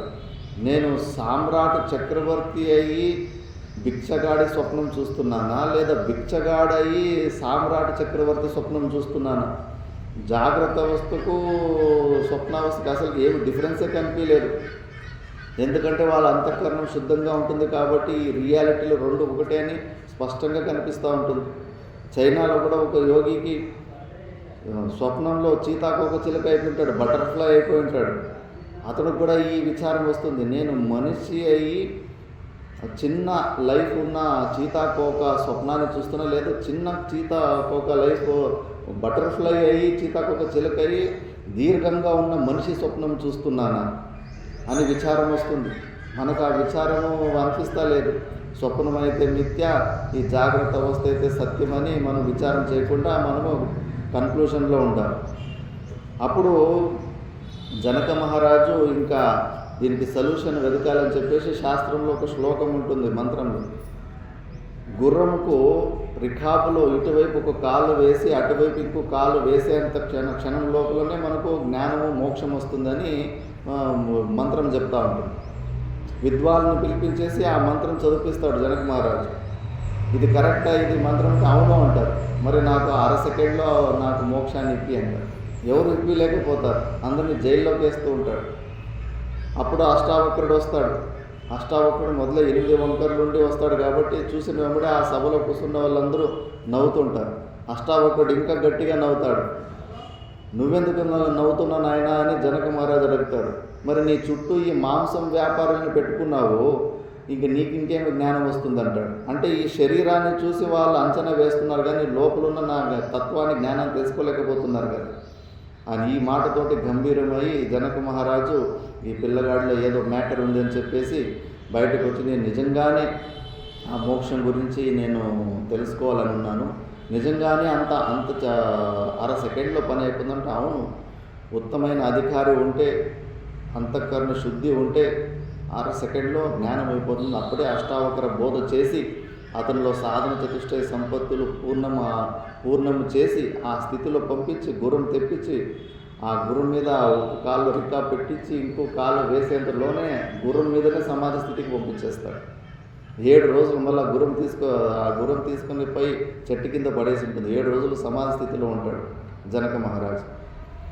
కాబట్టి శాస్త్రం అంటే పెద్ద లెంతీ ప్రాసెస్ కాదు. మనలో అశుద్ధి అయిన అంతఃకరణం వల్ల అది ఎక్కువ సమయం పడుతుంది కానీ అర సెకండే. కాబట్టి అలాంటి అద్భుతమైన ఫలం ఉంది. మరి ఇలాంటి రిజల్ట్ ఇంత తొందరగా దొరుకుతుందంటే ఎవరికన్నా కానీ ప్రవృత్తి అవుతుంది కదా. ఆ ఫలం గురించి షడ్లింగ తాత్పర్యాలు చెబుతాయి. ఉపపత్తి లాజిక్ ద్వారా దాన్ని ఎక్స్ప్లెయిన్ చేస్తారు. మళ్ళీ అర్థవాదం స్తుతిస్తూ ఉంటాయి. ఆ మోక్షం కన్నా గొప్పది సాధన ఇంక ప్రపంచంలో చేయాల్సిన పురుషార్థంలో పురుషైహి అత్యతేతి పురుషార్థ. పురుషుల ద్వారా చేసే ప్రయత్నాలు, మనం చేసే ఎఫర్ట్లో, చేసే పరిశ్రమంలో ఉత్తమమైన పరిశ్రమ ఏంటంటే మోక్షం కోసం ప్రయత్నం చేసుకోవడమే. మిగతా పరిశ్రమలంతా కూడా సమయం వ్యర్థమైపోతాయి అని ఈ విషయాల్లో ఉపనిషత్తులో ముఖ్యంగా చెప్తూ ఉంటారు. బ్రహ్మ అంటే ఎవరు, పరమాత్ముడు అంటే ఎవరు, జీవుడు అంటే ఎవరు, ఈ బంధనం అంటే ఏంటి, మోక్షం అంటే ఏంటి, సత్యం అంటే ఏంటి, మిథ్య అంటే ఏంటి, ఆ మోక్షానికి సాధనలు, నిష్కామ కర్మయోగము, ఉపాసన, జ్ఞానము, వీటి గురించి ప్రతి ఒక్క ఉపనిషత్తు చెబుతూ ఉంది. అందుకే గురుగారు ఉంది నాయన ఉపాయము, వేదాంతార్థ విచారేణ జాయతే జ్ఞానముత్తమం, ఇదే ఉపాయము. అందుకే నువ్వు వేదాంత విచారణ చేస్తూ ఉండాల. తేన ఆ వేదాంత విచారం వల్ల ఆత్యంతిక సంసార దుఃఖనాశో భవతి అను అని చెప్పేసి విద్యారణ్య స్వాముల వారు దుర్వార ప్రతీకార దశకంలో లాస్ట్లో ఒక శ్లోకంలో చెప్తారు. ఈ వేదాంత విచారణ చేస్తే ఏమేమి ఉత్పన్నమవుతాయని. అక్కడ సముద్ర మంథనాన్ని దృష్టాంతంలో పెట్టుకొని మందర పర్వతాన్ని సముద్రంలో మంథనం చేస్తూ ఉంటే అక్కడ ఐరావతము, ఉచ్చైశ్రవాణి, గుర్రము, అనేక రత్నాలు, చంద్రుడు, ఇవన్నీ ఉత్పన్నం, అప్సరసలు ఇవన్నీ ఉత్పన్నమవుతుంటారు సముద్ర మంథనంలో. ఆ సముద్ర మంథనం మన లోపలే మనం చేసుకోవాలి. దేని ద్వారా? ఇక్కడ వేదాంత విచారణ ద్వారా చేసుకుంటే ఏమేమి ఉత్పన్నమవుతాయంటే ధైర్యైరావత శాంతిదేను దమన మందార వృక్షం సదా మైత్ర్యాద్యప్సరసం వివేకతురగం సంతోషచింతామణి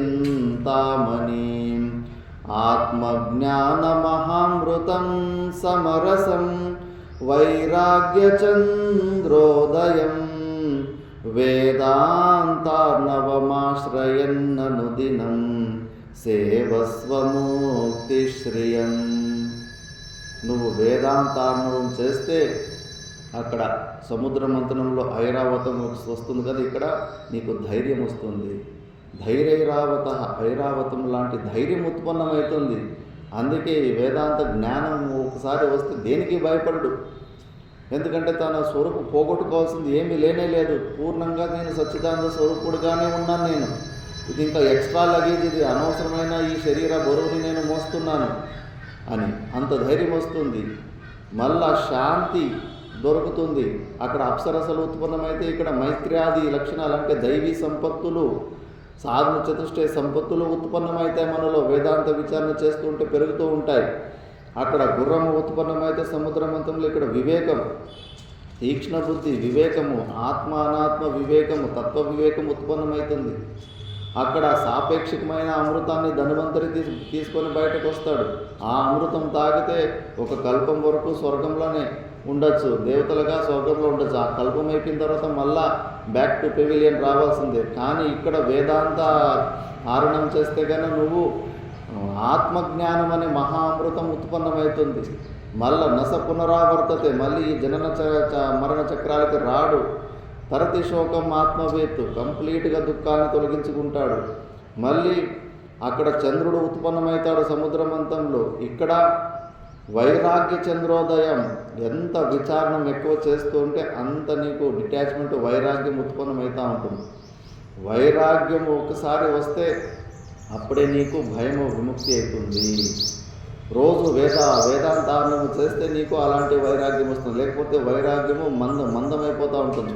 వచ్చిన వైరాగ్యం కూడా మనం సాధన దోష దర్శనాలు చేసుకోకుండా పోతే మందమైపోతుంది. వైరాగ్యం లేకుండా పోతే ప్రతి ఒక్క వస్తువులో కూడా మనకు భయమే కనిపిస్తూ ఉంటుంది.